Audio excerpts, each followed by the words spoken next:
Dove, you should have stuff in those cabinets. That's how it generally goes. I got 2 words for you, buddy. It's not happy birthday. Happy Father's Day? Happy Mother's Day.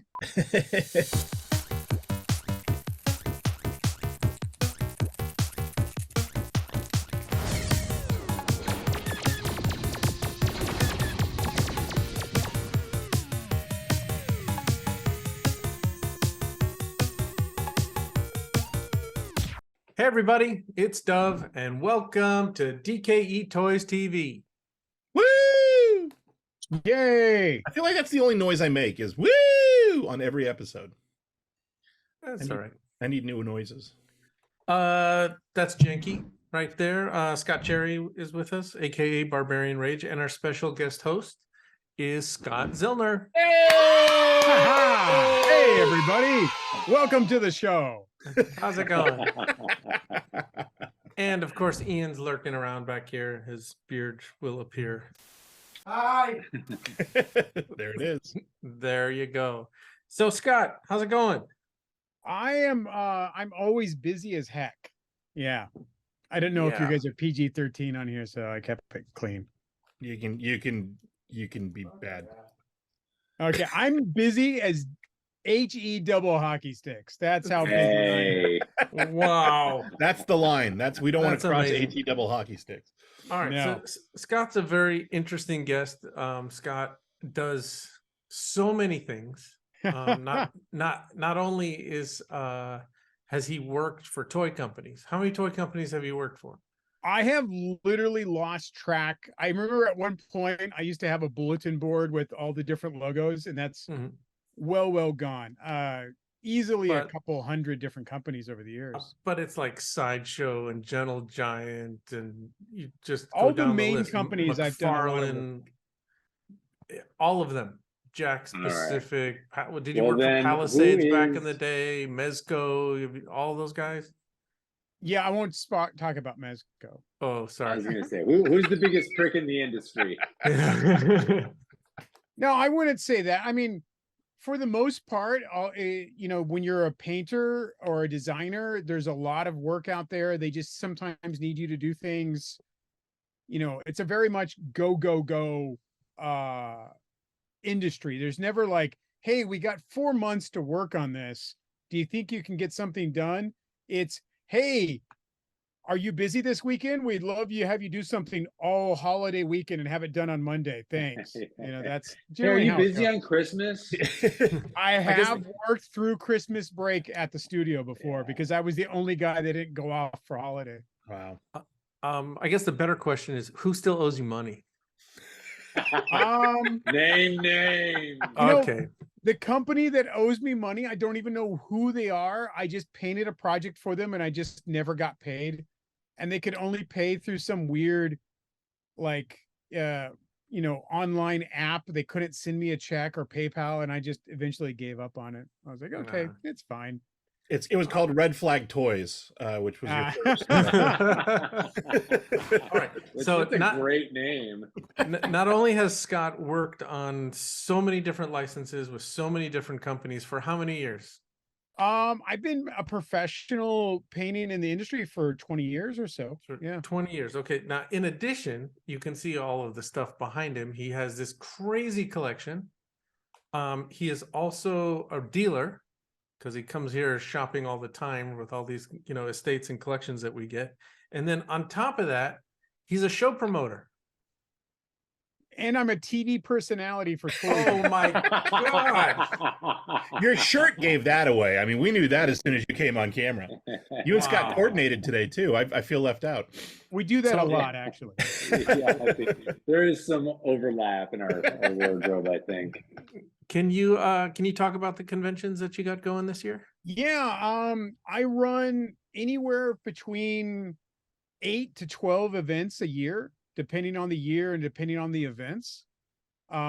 Most notable of those is like Pasadena Comic-Con, where everybody's been to a couple times. I have ROBO Toy Fest coming up June 11th. Like, that's just around the corner. I can't wait for that. That's a great toy show in Pasadena. Power Morphicon, I run the official Power Ranger convention. It's the largest Power Ranger convention in the world. And the attendance for that, as Hasbro, is I beat out G.I. Joe and Transformers every time I do the show. Wow. Wow. That's pretty impressive. Yeah, that on top of like a myriad of other smaller, more niche shows like Simi Valley or Megabit Game Expo or ToonCon, Old Taku Con, Sac Toy Con. I run a lot of different events.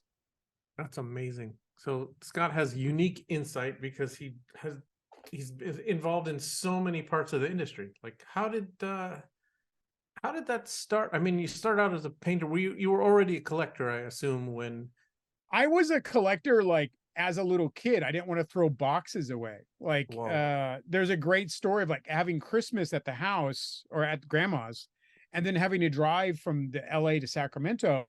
And I didn't want my boxes to be left behind. I wanted to have the boxes for my robots and toys. And so grandma had to send the boxes to Sacramento.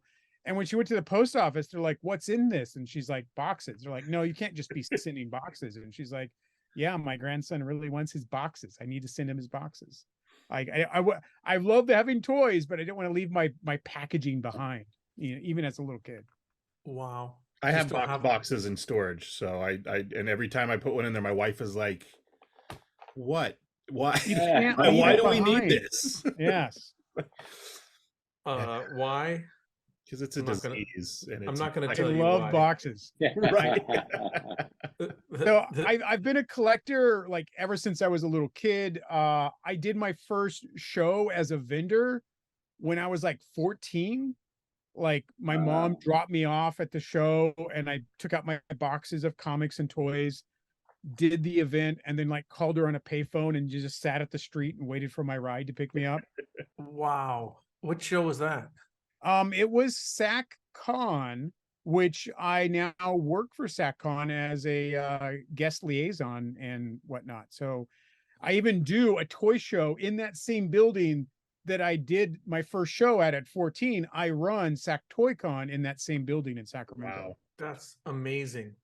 I mean, when I started buying collections, probably when I was 18, I just knew early on that I didn't want to do conventions. I started just selling to the dealers because I don't know, I gravitated towards wholesale and the idea of sitting behind a table like for a whole day and arguing with people over that just kind of the idea of a 14-year-old Scott Zillner like with his little bucket of stuff like waiting for his mom to pick him up. That is just that's a next level nerd imagery, I think.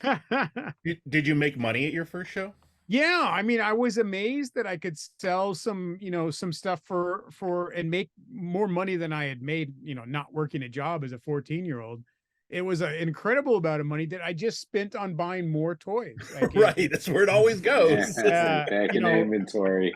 I've told this many times. I only ever work this hard so that I have money to buy toys and comics, and that's why I started working at a young age, and that's why I keep doing everything I do now. That's my motivation is to work hard to buy other cool stuff. I mean, your comment to me today. So Scott often comes here, goes shopping, or I get a collection of stuff and I call him like, "Hey, you want this stuff?" So he's really done a lot of Lego in the past. And this last estate had how many hundreds of open sets, right? Like when I stack the boxes, just the flat used boxes, Ian says it's 6 feet. It was 6 feet of flat Lego boxes, right? And then the sets like numbered in bags and when he picked up the stuff, it was like 2 van loads, right? Yeah, two van loads. Like, and he's got a normal like size white van, like 2 van loads of Lego. Can you imagine? Wow. And then what was your comment to me today? You said you had someone working on sorting them, presumably for sale. And then you said this is one of the what did you say? This is one of the first collections that someone's actually working on to try to sell. So for years, all of the stuff you bought from me has just gone like into storage. Like, yeah, I said this is the first collection that I bought from you that I'm actively trying to move and sell right away. And that's because I do so many different things, and you come up with very unique collections. You're like, hey, Scott, do you want an entire TV studio of monster suits? And I'm like, yeah, I'm down for that. And I just find somewhere to store it on the compound, and I go on with my day. But this one was like, oh, wow, this is so massive of a collection. Like, I got to get on it right now. And I've got my nephew working for me. So it actually kind of worked out to like, hey, here's your first job. And I even have like another nephew coming in like in 2 weeks to help out because it's so big. I need to hire more family help. And by hire, I mean, have them work for Legos so I don't pay them extra money. Right. I've figured that out. It's, hey, you want to put art in my art show? Cool. Do you want to buy some art for my art show? Great. It's just passing it around, the circle of life. Wow. But at the last convention that Scott and I went to was Pasadena Comic-Con. Yeah, I've really grown that into a big show. I'm very proud of that show. It was huge, but you had like one little table selling pins. What about the rest of your inventory? It's the fact that like when I'm running a big event like that, I don't have the time or the mental fortitude to run a booth and run a show. Wow. And my objective when I'm running a show is to make the best damn show I can. And I put everything into the show. So even if it means I don't make money with my own little booth, I'm okay with that because I want the show to be really good. And that's where I had to put my time and attention was into the show. That's admirable. Yeah. That was a great also, show. I oversold tables, so I had to shrink my booth down. Oops. So what kind of stuff do you collect? I'm one of those, a lot of collectors have like very niche values, like, oh, I'm a Marvel Legend collector, or I'm a Transformer collector. I collect everything. We're talking like Japanese vintage robots is one of my big things. Comic books, Shogun Warriors got me started in like 1979, 1980. I was like into Shogun Warriors and never stopped. Arcade machines, Lego, G.I. Joe. I have an entire room just called the G.I. Joe room because it's filled full of G.I. Joes. It would be great if that was where you put all the Transformers, was the G.I. Joe room. Just really I wouldn't be past doing that if I had signs I could put on the doors and just label them a big neon sign says Go Joe, and you walk in and it's just Autobots as far as warning, not a live tiger. Yeah, that kind of stuff. I really just love the joy of toys, especially vintage toys, arcades, anything that can give you that sense of nostalgia and remind you of the better times. I mean, when we were kids, times were better, and that's what we remember. And a lot of these toys and collectibles can really make you feel that when you get it. Dub today, I was able to steal away a Dark Tower game. Oh no, that's awesome. Be right there. It's like people were like, "Oh, yeah. Dark Tower," and I'm like, that oh, was just for some context. Sorry to interrupt you. Is there was just this mountain of stuff, and he was coming to pick up some other stuff, and he just saw this one little piece like sticking out, and he's like, "I need that."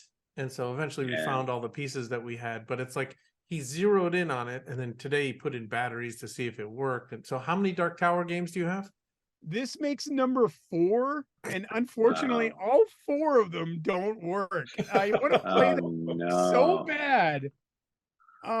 There's a new version of it I played. It's fun, but having the old one, because at Dark Tower is a handheld electronic game that you would play with a game board. I collect board games too.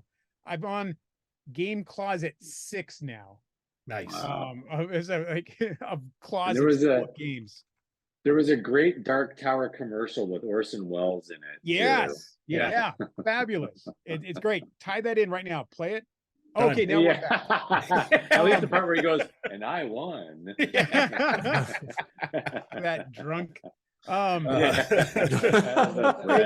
want the outtakes of him just yelling at the crew the whole. This is the dumbest game I've ever. I can't. Oh my god, those are the best. I'm Wow. good friends with Flint Dilley, who worked on the Transformers movie and the Transformers series. And they had to write a note like Orson Welles is coming in for the thing. Clear this office. Like they didn't want anybody there. I didn't want him interacting with anybody. He just came in, he did his lines in one take, and he took off.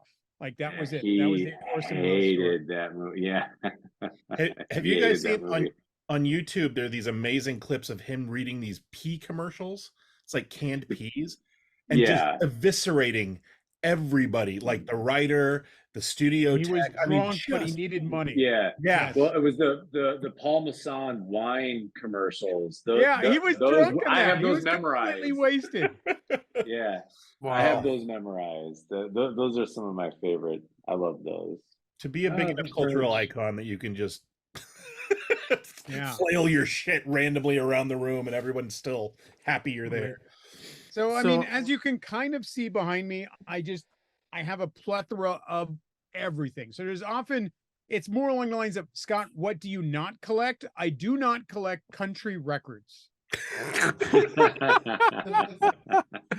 Yeah, I think But we're you good. still have maybe a couple. A handful, yeah. Are No, you? no, I Are make you? sure Not I even do one not Johnny collect Cash. country records. are Well, you- Johnny Cash, Cash. yeah, see, I'm done. Are you? I got you. Maybe later, if you could, if you got 10 minutes, you could log on a cell phone and take us for a little walk around. Stuff isn't set up for that. No, I gotta That means have that all prepped. It's gotta be camera ready. It's I a hoarder see. situation like mine where it's just piles of board games. Here's the thing: is like some jerk off sold me this giant collection of Legos, and so they're all over the house right now and piles everywhere. wow. So Talk I'm about working on getting this high Lego on your collection, own supply. and there's so much Lego everywhere, just piles of it everywhere. I do want to say one of the sets in there was Castle Set 375 from 1980. It was the first Knight's Castle. It was yellow. It was one of my favorite sets as a kid. I've been missing it forever, not been able to Wow. find it. It was in the collection and it's not being sold. That went right into the That's Scott bucket awesome. of stuff. So I'm really happy about that. I'm really, really That's happy. awesome. That's amazing. Yeah. It's just like, I couldn't believe it. I saw the yellow bricks and I'm like, is that 375? I'm like, oh, Do you have any subsets of like? Because I'm similar to you, where I collect everything. I've got tiki mugs and board games. I have no room because of the board games and action figures, but I find like I collect 2 Star Wars characters and I don't really collect the rest. I collect 1 or 2 superheroes, but not the rest. Do you have like those parameters on your collecting, or are you just like, if it's cool, you want it in your room? if it's cool, I want it, I get it. Yeah, I'm a collector with no bounds. And I mean like no bounds. I did buy a 1984 Freightliner once just because it looked like Optimus Prime. And I'm like, oh, I can paint that red. I bought a Freightliner so it Wow. matched my Transformer toys. Wow, that's an achievement level that is that's spectacular. That's amazing. Now it's time for What Did Dove Buy? Hey dude, what'd you get? We got a few. We got a lot of new acquisitions this week. If you want to see some stuff, Always. Yeah. so got a few pieces from Super 7. They are the kings right now of the 3 3/4 5-point articulation. Got these 2 Beavis Yeah. and Those are Butthead great. headbanger ball. It took a lot of self-control not to order those. Yeah, and then David Heatley has a new Hellbent figure. I love his Cool. stuff, and I love it when he gets a hologram on the packaging. It just makes it so pop. Yeah. Yeah. Just really good colorway. Yeah, that's awesome. Black face. Oh, the metal Um, body too. That's great. Yeah, it's what is it? The blank. It's sort of like a bottom of a ninja mask there. I don't know. Excellent piece. Yeah. And then I got my order from Big Bad Toy Store. I love ordering from Big Bad Toy Store for a couple reasons. When you pay for the item, you can put it in your pile of loot, so you don't have to have it shipped. and it can sit there for some time, I think up to like 3 months or, whatever they give you, 180 days, 90 days, whatever it is. And then when you're ready, you just add stuff to your bag or whatever. You take it out of the pile of loot. You say, please ship this to me. And shipping's only $4. And so you Yeah. can just keep piling stuff on. And then for super nerds like me, they have a collector grade. So they'll charge you a couple bucks extra, and the figure will come in a bag, and then one figure like in this box right here. And there's one figure, and the figures are just so clean. Someone is sitting there, like I'm assuming grading figures. And there were a couple figures that they didn't make available, like I had in my pile of loot as the mint ones, and then you can see like there's just a little bit of like fuzz there, so they wouldn't that one didn't qualify. So like they're really looking at this stuff with fine-tooth comb. But so I'm really into this line. Unfortunately, this Marvel line is canceled now. It's stupid. that's a It's bummer. so I stupid. really like that line. It is. I am so nostalgic for these characters in these colors. Putting them in 3 3/4, it's just unbelievable. You're awesome. The I have- sculpts are great. The packaging is great. I mean, everything about them. I was sad to hear that too. Yeah. Yeah. I have them all. I still don't understand, because that line is spectacular through and through. It's a great price point. There's no reason to never pick them up. Yeah. And so they just stopped giving us something nice. You know what? I hope Super 7 picks up the license and continues. That would be great. Yeah. That would be magic in my book. That's the Power Man. This is a repaint of Wolverine, and then this thing was just still in its like little bag here, all minty. That is so cool. The bike looks so dope, man. Look at that. That it's just red. It looks awesome. It looks like it's straight out of like 1974. It's like, Yeah. it's just, you're right. Having it all red. This It was this a cool line is one of the touch. this line is one of the lines that made me break my rule of I only collect certain things so I don't go nuts. Like I don't collect Loki, and I bought it the second I saw it. I bought like I do collect Hulk, so I have all the Hulks, but like the Because Fantastic Four figures, and I mean they're all so good. And it's the nostalgia, the images, the art on the box is fantastic. The figures are Mhm. great. Mhm. So Mezco also, trying to get in on the act. I've looked at all their their line is called 5 points, because everything's 5 point of articulation. And Is that the Superman box set? it is. That's what I worked on. That's what you worked on? I did work Oh, on that. I did cool. the awesome. paint for Superman, Lois, the robot, all that stuff. Oh, that's I so mean, cool. So talk about nostalgia. The 1940s, if anyone out there has not seen the 1940s Paramount Superman cartoons, they Fleischer. are fantastic. Fleischer. They're done by the Yeah. Fleischer brothers. They're rotoscoped, so they shot them they filmed them with real actors, and then they sat there and they painted over them. There are, of course, some age issues, some inappropriate characterizations of people. I wouldn't show it to my kids, but those cartoons, they're dynamite. And so they're amazing. Mezco did a lot. They did like a Scooby van with the Mystery Machine. No, it's the Mystery Machine with all the Scooby-Doo characters.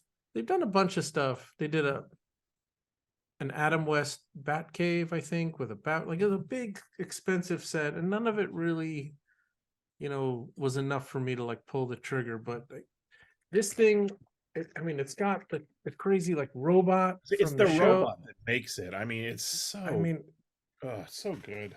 So Scott, I didn't even know that you did the paint job on this. So fantastic, man. I mean, just the squinting eyes and the eyebrows. Like, I wish we had more time that I could just sit here and open this for everyone and just geek out, but not going to happen today. I'm very sorry, guys. I'm gonna have to leave you for about 10-15 minutes, and I will jump back in. Cool. I'm just gonna leave. Like, Just All right. we will continue talking. I will Yeah. teleport you out. So another thing that showed up was I Am 8-Bit Gallery made a Nintendo Garbage Pail Kid game. yeah. Oh yeah. All right, now Mhm. this is Amazing. licensed. They got Joe Simcoe to do the cover, and in here is a Nintendo game that you can actually play. What? It I didn't know that. It's a real game. That's crazy. I'm gonna, even though it's shrink wrapped and it says limited edition of 4,000, I'm gonna open it. Probably because you bought What? I only bought one. You only bought one. Oh wow. It's a 8-bit Nintendo cartridge. What was Nintendo was 16-bit? No, it was 8. No, Nintendo was 8. 18. original. Yeah, the NES was 8. Super NES was Nintendo was 8. 16. Yeah. So, right. So supposedly, like 1 in 10 of these have a bubble gum colored cartridge. This is why he's opening it. Oh man, I really hope we get the bubblegum. I know. Did they do? Did they do like a puke green? Is it just a gray cartridge normally? We'll see. Oh yeah, I think they got the bubble gum. Oh man. Yes. So look at that. Wow! Oh, Look my at that. Oh, that's great. That's amazing. Real Nintendo cartridge. Like you can go play this game. So cool. I can't believe you only got one of these. I'm shocked. Oh, that's awesome, man. The instruction manual is just like a Did regular. those sell Nintendo. out? I might have to pick one. Usually, I like the bootleg Garbage Pail Kid stuff, but this, as far as licensing That's goes, just too amazing. Yeah. that's like Patty Putty, but 8-bit version. Oh, I thought it was going to be more like. There's Leaky Lindsay. I mean, that's what Leaky Lindsay looks like as a garbage, as a John Pound painting. But That is not the direction I thought that they were going to go in. Scott, it looks like it's still available for pre-order. Yeah. Interestingly, the color the cartridge for the normal one is like a teal. It's the same color as the box. But the color they show is like it's not transparent like yours is, Dove. So I don't know if they changed it or if there's I don't know, but just home run. Cool. That's cooler though. Yeah, I mean, I like it with the transparent. Grand Yeah. Slam. That's amazing. Yeah, and then blue, that might be a nod to the knockoff Nintendo games that they had, like there was like some religious Nintendo games Rival that were Stories that were not licensed by Nintendo. And they 1 were in 8 blue. odds to get the pink one. 1 in 8. 8. Wow. It says Garbage Pail Kids are back in the long lost, all new time traveling action adventure. This classic platform features 4 playable Garbage Pail Kid characters, 6 disgusting secret-filled levels, and a full-fledged trading card system. A stunning innovation. Written by Garbage Pail Kids mainstay Adam F. Goldberg, Mad Mike and the quest for the stale gum begins directly after the events of Mad Mike Fury Load, a series of stop-motion animated shorts set in the disgusting, trash-filled, post-apocalyptic world. Oh, have you seen those shorts? They're on YouTube. No. They're like stop motion. They made them with the little Funko figures. They're quite entertaining. I've seen some of them, but I didn't see like the Mad Max thing that they're talking about. Well, if you watch one of them, you'll see they're at a convention, and then what does it say? They took our logo. No, I did see that. Yeah. Yeah. What was the joke? It said instead of DKE toys, it said like puke toys or something like that. And they just took our logo. Like, so if you look, the DKE logo is parodied in that short. That's awesome. Which is that's how you know you've made it. Yeah. Do you know how insane I would have gone if that actually came out when I was a kid? Yeah. Oh my god, yeah. And cover art just really great. So cool. Man. Wow. Ryan right on the front. That's awesome. I got these great pieces from Steve Casino. Oh, he's the best, man. Love and Steve. I never bought a Steve Casino piece. I have the piece that he made, the exclusive he made for us. I don't have any one-of-a-kind Steve Casino pieces. and this just fit right into my wacky package parody collection. Oh, yeah, I love those. That's so good. Yeah. And this is huge. This is over 12 inches tall. Wow. You can see that. So they're hand sculpted. I saw that on his Instagram. I didn't know it was that big. Yeah. Wow. Man, those are That's great. amazing. So cool. Here, it gets better. Deceased. Look at that. And they're like ready to like hang on the wall. It's just insane. And then here's the last one. It was a set of 4. Oh man. And then Kingdom of Spiders, Yay.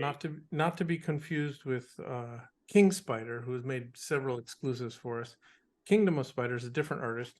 I got this Chicken McNugget R2D2. Oh, it's the UFO thing. McDonald's. Yeah. But this was a follow-up to the previous 2 figures I got, which I will show you right now, which are just next level amazing. They show up in his Etsy store from time to time. So good. Oh, cool. I actually Yeah. have number 1 of both that one and the next one. Look at the that's the my favorite, the grimace grimace Chewbacca. Chewbacca. Wow. Well, and then he Yeah, did that's what I mean. the Jedi Luke Ronald, which I love too, but as I in my dumb brain I couldn't justify having 2 Ronald painted 2 Ronalds. But characters. look at that. Just the Han and Chewie. So great. So His good. stuff is just amazing. All right, Yeah, and there's that's one pretty more clever. thing. This is from Black Dots in Japan. Oh, yeah. This is amazing stuff. Oh, look at that. Oh, yeah. That's the James Groman. Yes.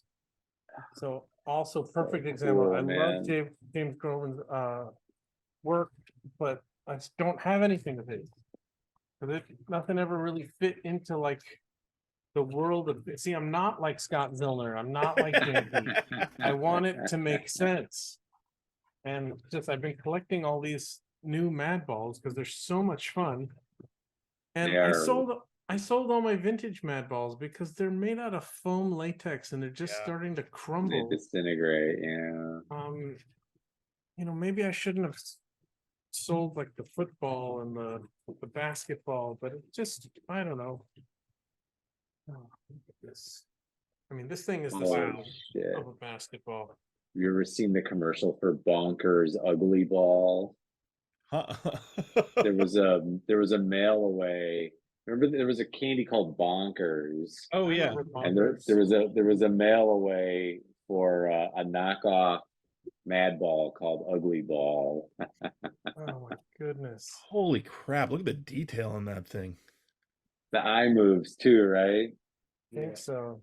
Doesn't it? Oh yeah. Look at that. Wow. So awesome. That's insane. The little details like where the neck got cut off and then the Wow. eye. That's amazing. That's great. I mean, Yeah, I don't know what to say. This is That's going in the insane. case. it's outrageous, man. It's really Put in fantastic. the case behind you. Oh yeah. The treasure case. So if you notice, we have cases now. Yeah, it looks like you got robbed. Yeah. So these will get filled up over time here. That's just wow, unbelievable. On sale now. So we have a special in the store right now.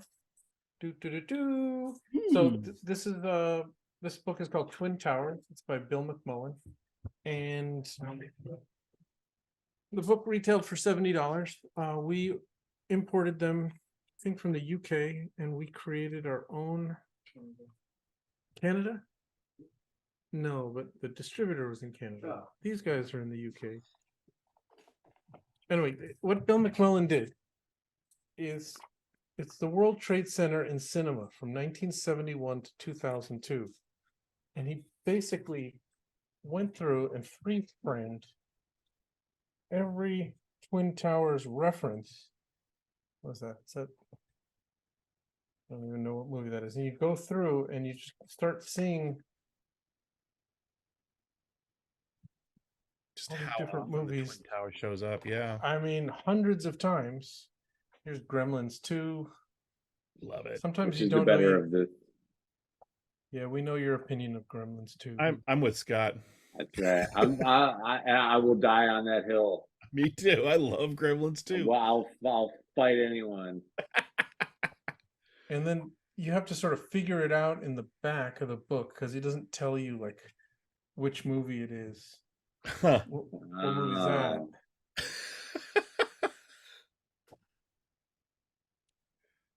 Eric Serra. It's a Wow. really cool book. It's such a cool concept. Just as an art book, it's amazing. So the thing is, they're $70, and so many of them, when they got shipped to us from the UK, got a little bump, enough for us to feel like a little bump right there that we couldn't sell it for full price. So what we have now, we sold out of the $70 version. So what we did is we put the scratch indents up in the store, and the scratch indents are $35. Nice. So if you don't care about a little ding or a little scratch or a little something, you still get the limited edition signed and numbered DKE exclusive little card that we tip in here. And then what's amazing is, I guess that was his ticket stub from going there, and then the detail on the back you can see. Oh wow. um, I love Bill's work so much. Yeah, it's really cool. So everyone comes with a signed book plate. There's only 100, and these are in the store now. Has he talked to you about what the inspiration for that? Like, how did he get to that project? Like, what was the mental rabbit hole that he went down that he said, I have to make this book? I think we can have him on the show to talk about it, but I mean, it has to be the events of 9/11, you know. Right. And, But I mean, just thinking, I want to spend how many hours of my life watching movies to freeze frame, like, you know, he didn't just know all of those. He had to go and research it. But it's like, here's every movie set in New York. I'm going to watch them. We got to talk to Bill about this. I don't want to know about that process because that's some crazy OCD shit that I don't want to be a part of at all. The real crazy OCD shit comes after you publish the book and someone goes, "Oh, dude, you forgot that one movie." Yeah, so there's gonna be a couple that slip through the cracks. And Surf Ninjas went to New York in this one scene. Yeah. I'm so sorry, guys. Unexpected company real quick, but I'm back. So can you tell the people where they can find you and how they can find out about your shows and social media, and if they got questions, if they want to buy There's something stuff behind you now in the display case. You time traveled. You're now in the future of this episode. You're not supposed to know. I mean, you're supposed to already know about that because you were watching this whole time, and now you've blown it and told everyone that you had to leave in the middle of the fucking interview. Go deal with some other bullshit. Get your Totino's party pizzas. Yeah. Yeah, I mean, anybody can find me generally by just Googling Scott Zillner. I'm on Facebook, Instagram, TikTok, all that stuff. Any of my convention sites have links for all the other convention sites. I do want to remind everybody for ROBO Toy Fest, June 11th at the Pasadena Convention Center. It's going to be great. It's more than just robot toys. I think that's a big miscommunication. It's a toy show. I just wanted to call it ROBO Toy Fest because I thought that was cool. A lot of vendors bring out their really good stuff for this show. And I have never had that show and not found something amazing. So awesome. You should really come out and check it out.